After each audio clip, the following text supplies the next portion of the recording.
Le JP Mag sur Dig Radio à Cholet. Bonjour à tous et bienvenue sur Dig Radio à Cholet. Aujourd'hui on se retrouve dans le JP Mag avec Jean-Philippe. Alors bonjour Jean-Philippe.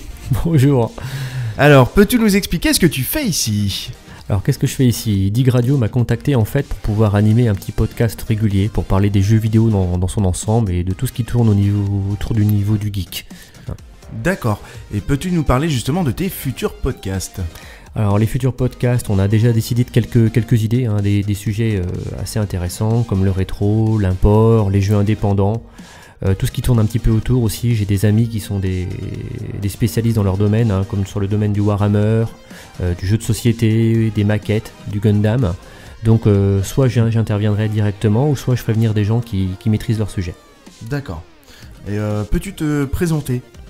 Oui, je peux aussi me présenter. Une dernière petite chose que je voudrais rajouter aussi, c'est que les sujets sont déjà un petit peu posés, mais on est toujours à la recherche de nouveaux sujets. Donc si les gens qui nous écoutent sont intéressés par des sujets que je développe pas, vous pouvez nous laisser des petits messages et on pourra y répondre. Dans les commentaires par exemple. C'est ça.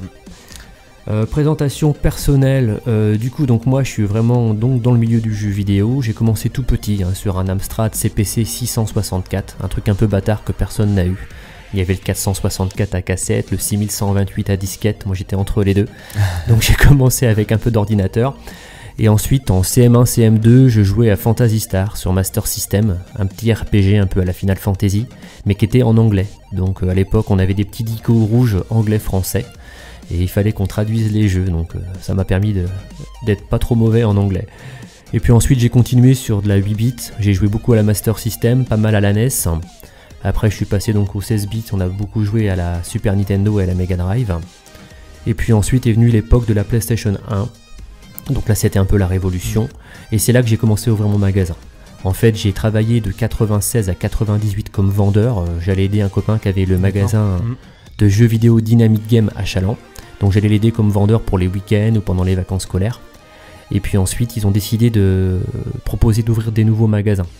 Et comme j'étais vendeur, ils m'ont proposé d'ouvrir mon magasin, donc j'ai choisi la ville des Herbiers et j'ai ouvert le 23 novembre 98.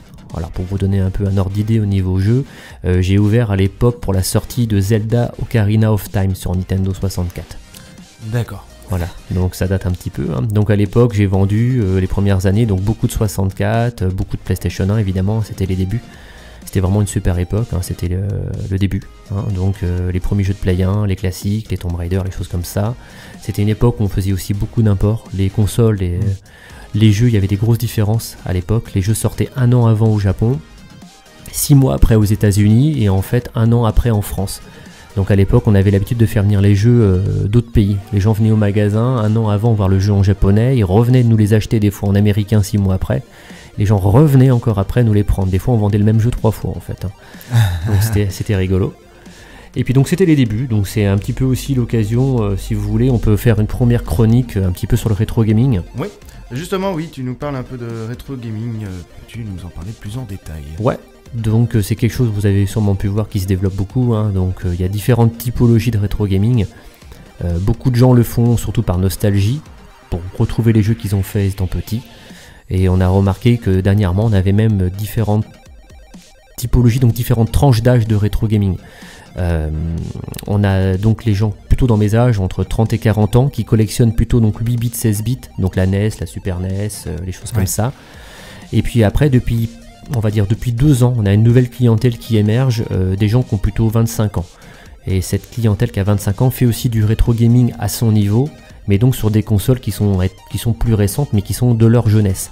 Donc depuis quelques temps la Nintendo 64 s'est beaucoup redéveloppée en termes de rétro, la Play 1 aussi, la Dreamcast, c'est une génération de différence, donc c'est un petit peu logique. Oui justement, moi j'ai pu découvrir dans ton magasin qu'il y avait donc des consoles multigénérations.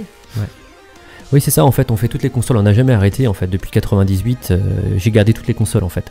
Donc au magasin on retrouve de tout, j'ai de la 8 bits, de la 16 bits, toutes les consoles, on a même aussi des trucs un peu plus anciens, on a d'Atari des années 70, donc les gens peuvent venir, ils vont retrouver toutes les générations de consoles.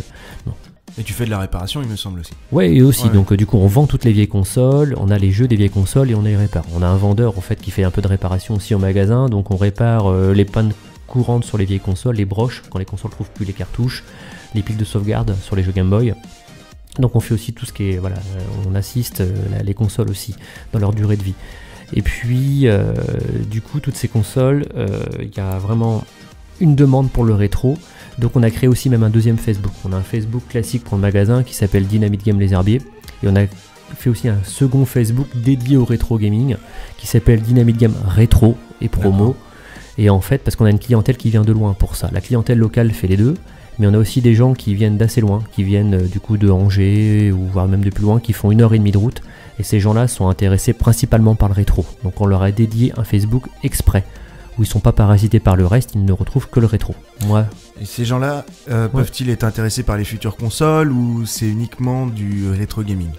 Alors oui aussi, donc du coup on a toute cette clientèle pour le rétro, donc ils peuvent à la fois venir au magasin, suivre sur le Facebook, ils peuvent aussi commander à distance, on peut expédier. Et en même temps, oui, on a aussi une autre clientèle normale, hein, évidemment, qui suit les nouveautés au fur et à mesure. On reçoit toutes les nouveautés au magasin, toutes les consoles neuves au magasin, les news. Et il y a aussi des gens qui sont en attente des futures consoles aussi. Donc ça, on pourra en parler dans une future émission. Effectivement, les nouvelles consoles vont arriver pour la fin d'année. Donc les informations sont encore assez courtes, hein. Même ouais. Sony diffuse pas trop d'infos là-dessus. Pas de date, on n'a rien pour l'instant. Non, pas de date, pas de prix, pas de specs. Donc pour l'instant, c'est que des rumeurs. Donc ils vont attendre le dernier moment pour donner les informations. Ouais. Donc ça pour l'instant on peut pas trop en parler, mais on pourra quand même dédier une émission spécialement à ça et surtout à l'évolution des magasins. Les magasins sont en train de muter, on développe les produits dérivés, beaucoup de choses. On a pas mal de choses à vous dire là-dessus aussi. Quoi dire de plus sur le rétro? Je voulais juste rajouter, oui, c'était un petit coup de cœur, ou un petit coup de gueule, on peut dire ça aussi, de dire aux éditeurs de sortir plus de modes split. Hein. Les écrans splittés, donc pour ceux qui connaissent pas, c'est quand l'écran se scinde en deux et qu'on peut jouer à 2 sur la même télé, voire à 3 ou à 4. Oui. C'est quelque chose qui se perd malheureusement, mais qui est très très très demandé en boutique. Oui. Malheureusement maintenant, il y a, ce qui est bien, il y a le live, on peut jouer avec le monde entier, on peut jouer avec quelqu'un qui est à l'autre bout du monde en même temps. Et malheureusement, si quelqu'un se pointe à la maison, comme à ma génération, on allait chez les copains pour jouer, on emmenait les manettes, le paquet de BN et la bouteille. Et donc du coup, bouteille de pchit, de pchit Fanta. Et donc du coup, on pouvait jouer à plusieurs sur la même télé. Et ça, les joueurs maintenant sont demandeurs, il n'y a plus quoi. À l'époque, on jouait à Need for Speed à 4 sur une petite télé 36 cm. Et aujourd'hui, le dernier Need for Speed, il se joue en live. Mais si on veut jouer avec son copain, sa copine, son petit frère, son voisin, on peut pas jouer avec lui, il faut qu'il retourne chez lui pour jouer en live, quoi. C'est un petit peu dommage. Ouais. Donc gros demande sur le split. Et d'ailleurs, Crash Team Racing, une sorte de Mario Kart avec Crash Bandicoot, qui a été refait là sur les différentes consoles pour Noël, a vraiment très très bien marché. Parce que justement, il y a une forte demande sur le split. Donc nous, c'est une chose qu'on demande, c'est que le split revienne plus dans les jeux, pour qu'on retrouve cet aspect convivial. Ouais, et familial. Et qu'on puisse jouer avec quelqu'un à côté de soi. Donc voilà, ça c'était un petit détail. Donc voilà, du coup c'est tout pour aujourd'hui, c'était une présentation un petit peu de ce qu'on allait faire. Donc si vous avez des questions, vous n'hésitez pas, si vous avez des demandes, vous n'hésitez pas. Vous pourrez nous retrouver, je pense qu'il y aura des liens pour tout ce qui est réseaux sociaux. Voilà. Et n'hésitez pas à réagir dans les commentaires. Comme l'a dit JP tout à l'heure, si vous avez des suggestions ou des sujets que vous souhaitez qu'il aborde, n'hésitez pas, donc dans les commentaires. Voilà. Et on se retrouve la semaine prochaine pour parler d'autres sujets. Merci JP. Merci, bonne journée. Bientôt. À plus. Dig Radio.